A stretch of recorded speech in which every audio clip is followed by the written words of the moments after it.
Соттордун зыятка алганы чечимдеринде эле байкайып көрүнүп турат. Бирок бийлик дагы, карапайым эл дагы атайылап эле көрмөксөн болобуз. Соттордун коррупциясын далилдөөнүн жана аларды каматуунун жолдорун мыйзам нуру сунуш кылат.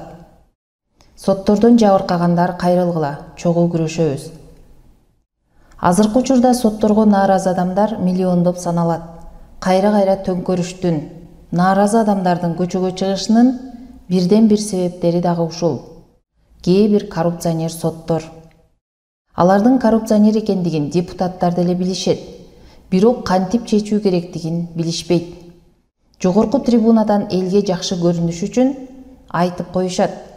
Биз болсо азамат коркпой ачык айтты деп кол чаап отура беребиз. Бүгүнкү күндө сот реформасы жүрдү.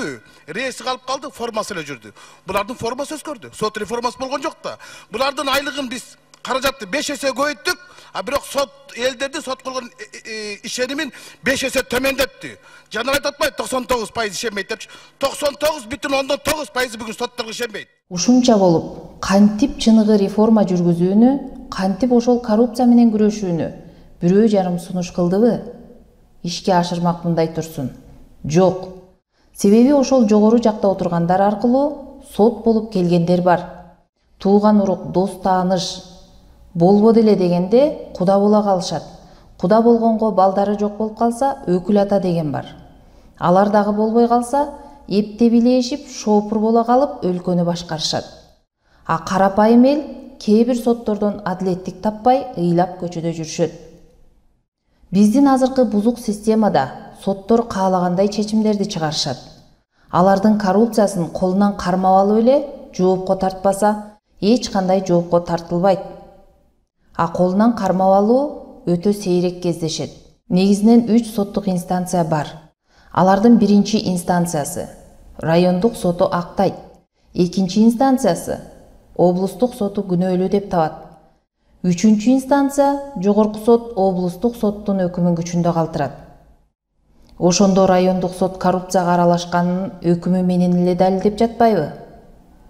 Ал эле эмес, облустук сот менен жогорку сот сен мыйзамсыз өкүм кабыл алгансың деп анын өкүмүн жокко чыгарып койду да. Андан ары кандай аракет болуш керек?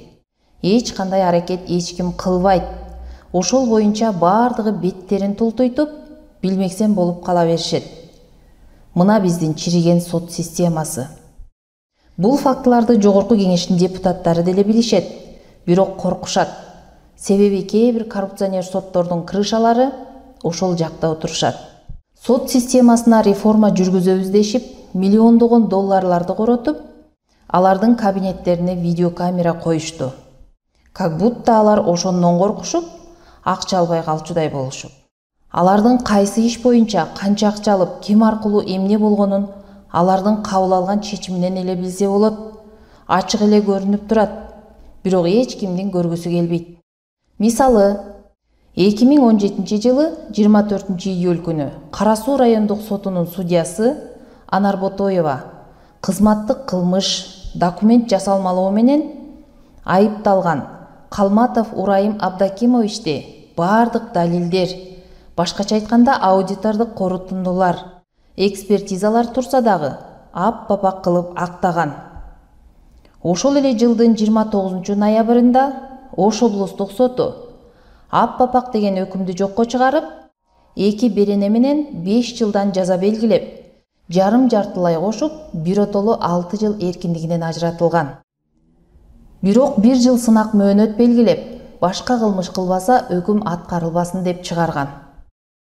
Келтирилген материалдык зыян өндүрүлгөн. Бул эми жабырлануучу үчүн жоктон көрө жогору болгон. Жогорку сот облустук соттун жоктон көрө жогору өкүмүн мыйзамдуу деп тапкан.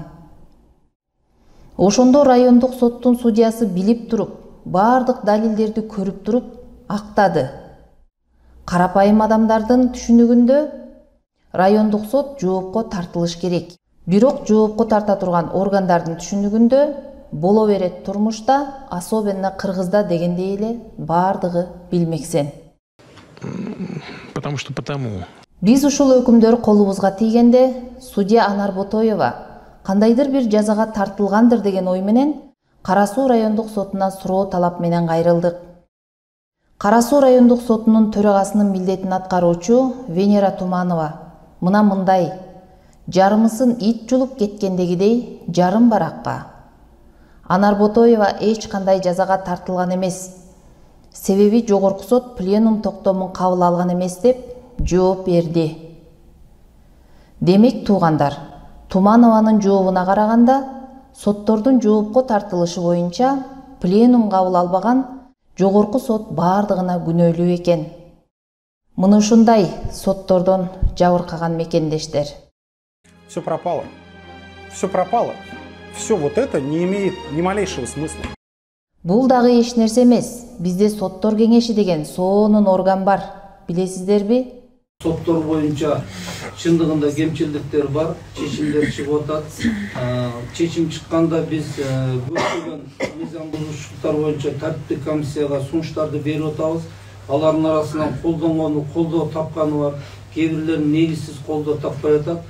Ал орган ошол эле карапайым элди какшатты деген кээ бир соттордон түзүлгөн.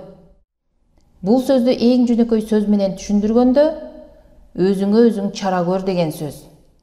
Урматтуу бир туугандар, бийликтин негизги булагы эл. Ошол эл сот бийлигинен дагы бийик турат. Ошондуктан элдик соттор кеңешин түзөлүү дагы коррупциясы бетине чыгып турган соттордун чечимдерине корутунду берип, алардын камалышын талап кылалы. Бул эч кандай мыйзамсыз жол эмес. Бул конституциялык жол. Кыргызым тура кой, тур. Эгемендүүлүк алган күндөн баштап кээ бир коррупционер соттордун айынан канчалаган жарандарыбыз бизнестеринен, мүлктөрүнөн айрылышкан. Канчалаган мекендештер мыйзамсыз соттолуп, тагдырлары талкаланган. Эгер биз бириге алсак, ошонун бардыгын калыбына келтиребиз. Мыйзамсыз чыккан жогорку соттун чечимдерине дагы корутунду берип, алардын кайра каралышына жетишебиз. Жогорку соттун чечими даттанууга жатпайт деп үмүтүңөрдү үзбөгүлө.